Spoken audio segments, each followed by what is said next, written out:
Alright, we're gonna do some back stuff. I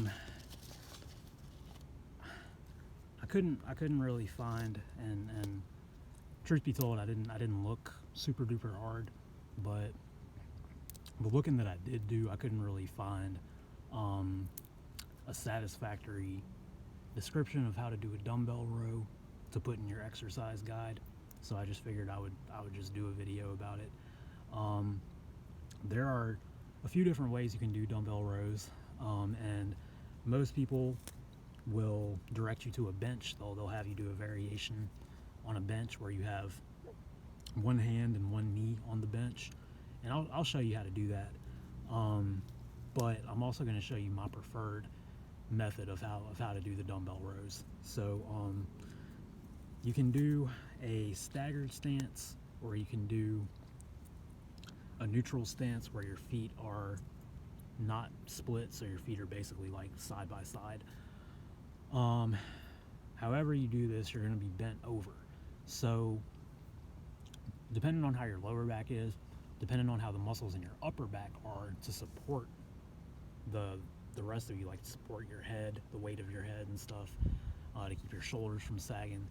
You know, it's also going to be a little bit of how flexible you are with your hips and stuff, and what's going to be best for your knee.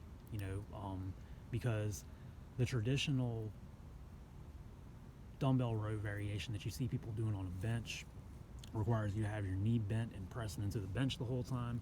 So I don't know if that's going to be something that's going to make you uncomfortable. So anyway, I'm going to show you like 3 different ways you can do a one-arm dumbbell row. Then I'll show you the 2-arm dumbbell row. Then we'll do a little bit about the reverse flies, and maybe the pullover too, if we have time. So one-arm dumbbell row, the way I like to do it,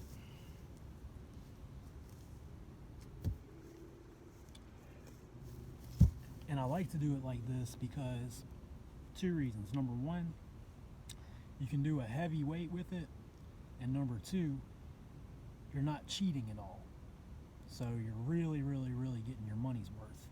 So I use a way bigger dumbbell than this to do this variation, and it works great.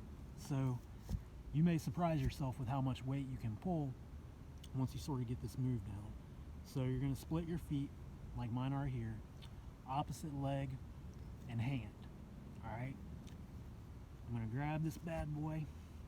I'm going to really dig my feet into the ground, and you can also rest your elbow on your thigh and really push that elbow into your thigh to create more radiation and more stability.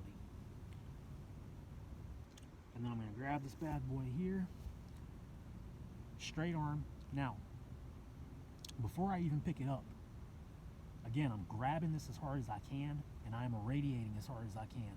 So everything up here, my armpit, all down my back into my hip on this side is engaged, and you may even feel when you engage the dumbbell move a little bit. Okay, that's called taking the slack out of the dumbbell. So before I did it, the dumbbell was resting all the way on the ground, but you can pick the dumbbell, or I can, you can kind of roll it a little bit, or you can kind of get it into a position where it's almost like less of it is touching the ground, if that makes sense. You can kind of feel it sort of get into a position where it's like, oh, you know, that's the kind of slot where I'm going to be pulling it up through. So the dumbbell literally moves inward a little bit when I do this. And then once you have all that tension, once you're pressing down with everything except this, which is going to be coming up,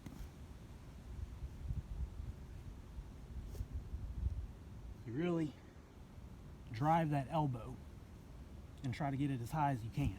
Now, you want to keep your hips as stationary as you can, because you want to target your back. If your hips are moving along with your back, that means your hips are doing work with your back, and you don't want that. You want to isolate your back. So hips squared, You'll see people at the gym do all kinds of this stuff, like they're starting a lawnmower, and that's not what we're trying to do, okay? So one more time, and then elbow. So, okay, you can do two different things with your elbow. And I'm gonna recommend that you keep your elbow tucked in. You see that? As opposed to flaring it out to the side. Now, both are valid. Both are valid options. Both are valid ways to do it. This way is going to be a lot harder because it's going to target less of the big muscles in your back and more of the small muscles in your upper back and on the back of your shoulder. So you'll still be developing your posterior chain. It's just going to be a lot harder to do it like this, and the thing about doing it like this is it's more dangerous for your shoulder as well. So, you know, I typically save this for beginners or maybe for like machines as opposed to free weights. So I'm going to ask you to tuck in that elbow when you do this, all right?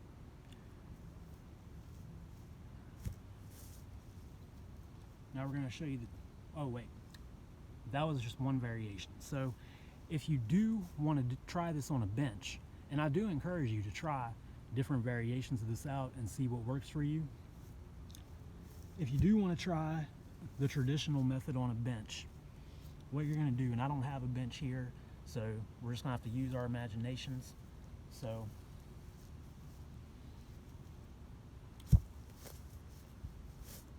the side that you're rowing, that leg, that foot is going to be on the ground. Opposite side is going to have hand on the bench and knee on the bench. And so you're going to be bent over like this, rowing. So you're going to be pushing through both, well, you're going to be pushing through your foot, you're going to be pushing through this hand on the bench, and you're going to be pushing with your other shin to get that irradiation, and then boom. Same thing, hips don't want to swivel, elbow tucked in, bring it up as high as you can, okay? One more way you can do it is if you have like a chair or something a little taller than a bench that's about maybe waist height, you can put your hand, so you can put your hand on the back of the chair and you can bend like this.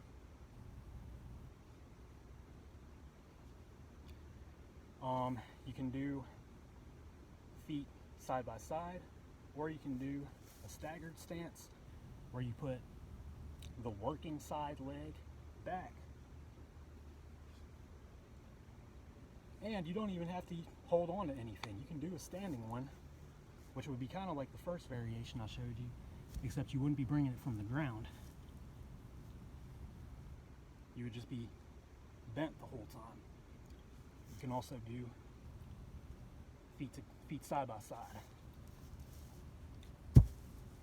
So the two-handed version, you can actually do the two-handed version seated if you want, like that. I'm going to show you standing though.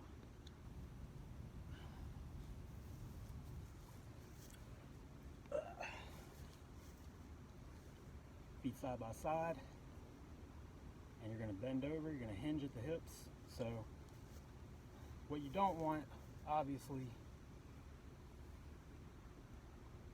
is a rounded back. All right,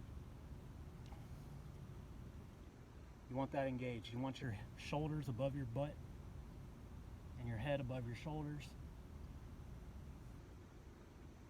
just like that. Elbows tucked in, so we're not bringing them out to the side, just like that. If you need to, you want to try to minimize this as much as possible, but if you need to bring your chest up a little bit, you can. it's just like I said, you don't want to exaggerate that. You don't want to try to do that. So, and I don't know if you noticed, my chest was coming up when I was doing it just now. So, a little bit of that is fine, but you don't want to turn it into, because at that point, I'm just using more hips and glutes than anything.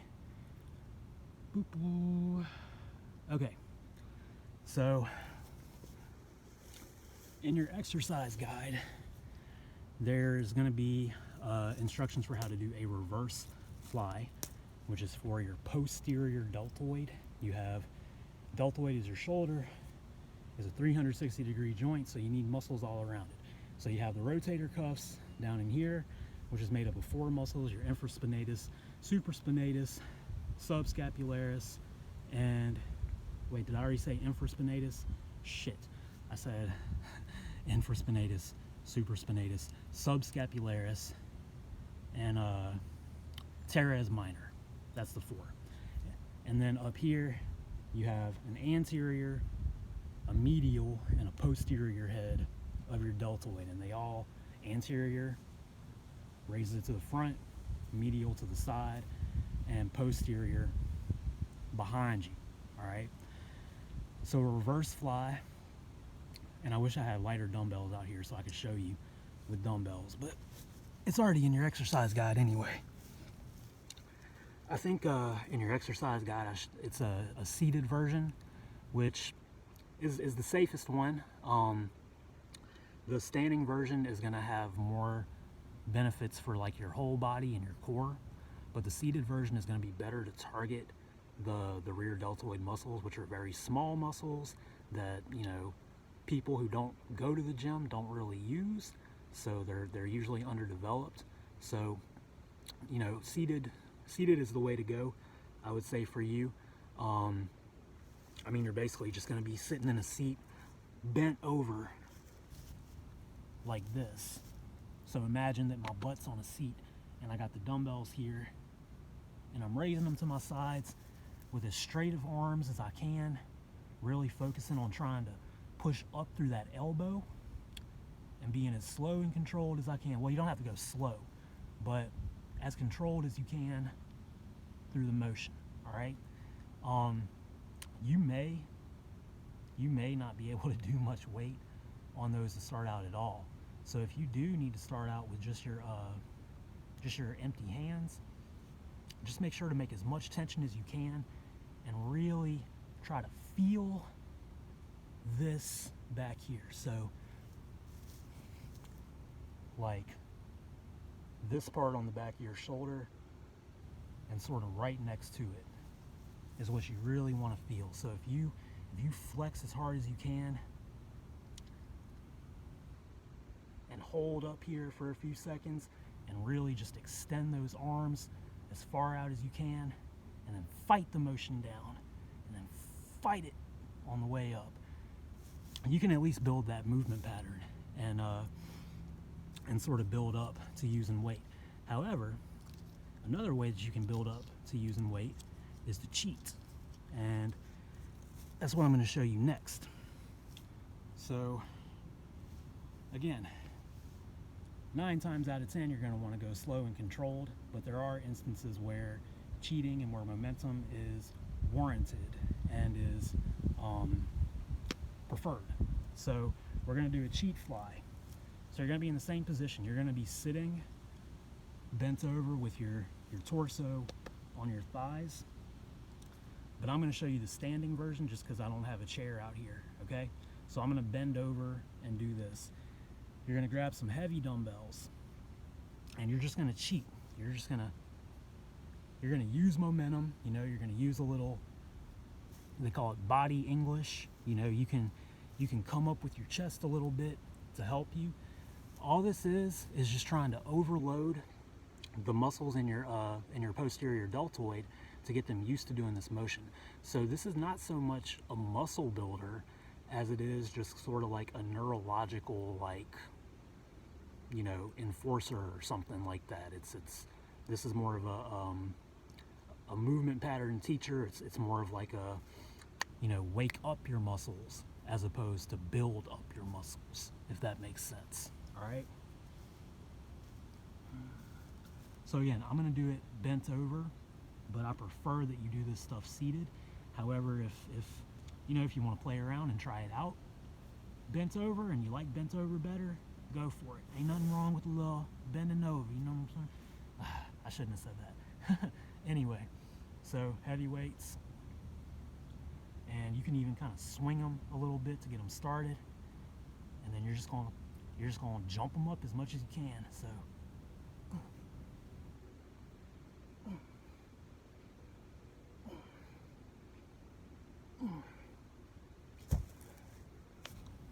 all right, and to give you a little perspective,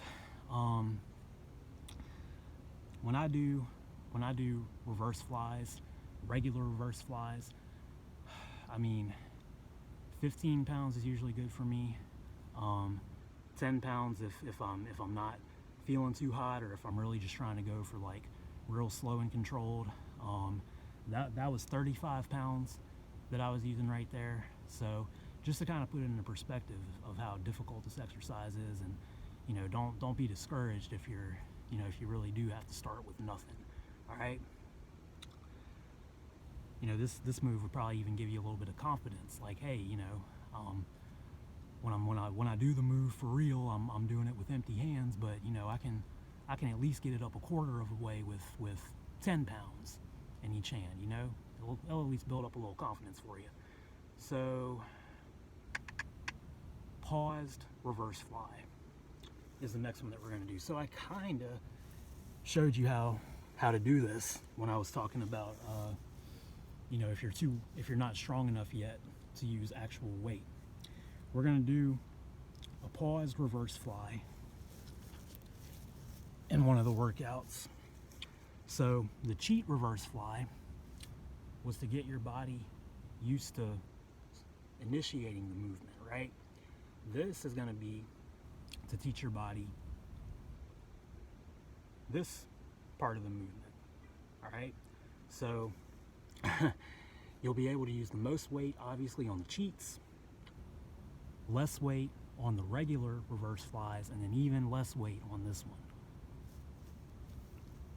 And it's same thing. You're just gonna hold it out here for as long as you can.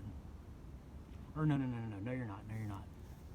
You're going to, shoot, now I can't remember. I'm pretty sure I had you, I'm so sorry, I wish I could remember. The sets and reps are in the program. I know that I had paused lateral raises as well, so I'm trying to remember what it was. But I think maybe this was a hold for time. Hold as long as you can. I can't remember, but just refer to the exercise guide. I'm so sorry that I can't remember off the top of my head. And if you're doing it with body weight, so if you're doing it with dumbbells, I mean, or weights or whatever, you know, just get your arms out there and, you know, just do what you have to do to keep them there. But if you're doing it without, you can really tense as hard as you can and create as much just, you know, of that irradiation as you can to make the move as difficult as you can and create as much tension as you can, because tension is what's going to build muscle. I'll go ahead and show you the pullover right quick.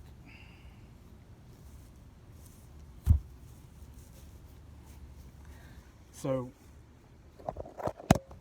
just for safety's sake, I'm going to ask that you do this on the floor.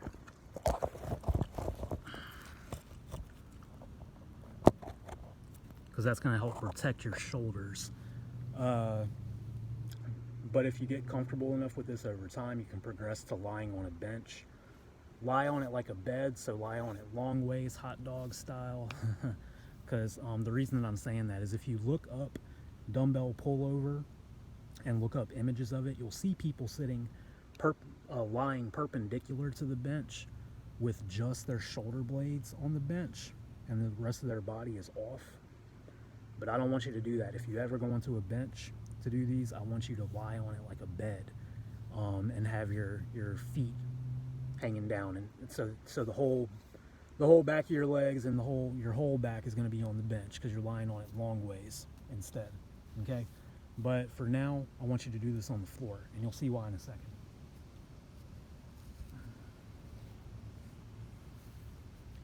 So lie on the floor with your knees up.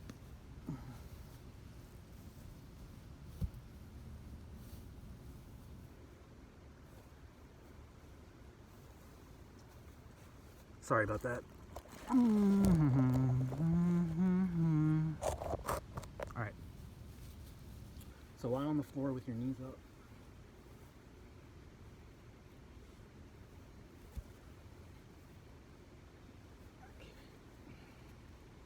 And you're going to get the dumbbell up here. Let me scooch forward. You get the dumbbell up here. The way that I'm holding it is kind of like a diamond. I'm holding it kind of like that.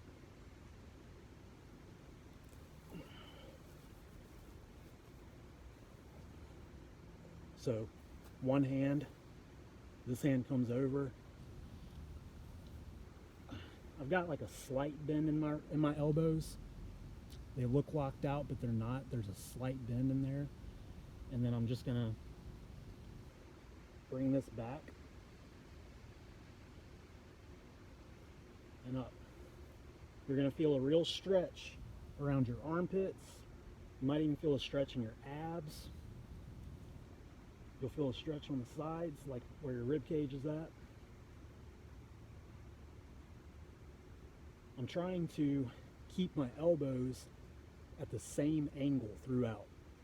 So whatever angle you put your elbows at to start the move, try to keep them like that. So you don't want to bend and extend, because as soon as you do this, you're turning it into a triceps exercise as opposed to a back exercise.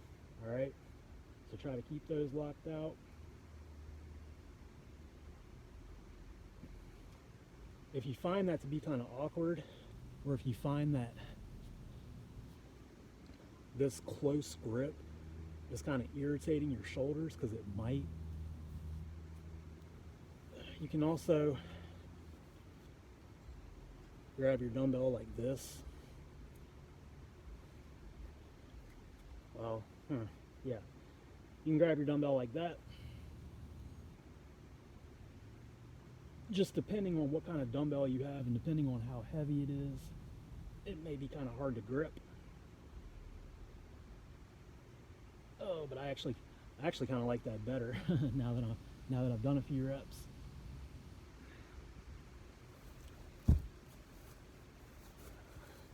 But in any case, pushing those feet through the ground, posterior tilts because you're on your back. Really just trying to create as much force into the ground as you can. Like I said, constant angle in the elbow, so no bending, no extending. And that's another one, because of the extension aspect of it. You may have to start really small with it and just work that range of motion up. All right, so that's pretty much all of your upper body stuff when you include the exercise guide. Couple more shoulder exercises I'm going to show you, but that's the majority of it.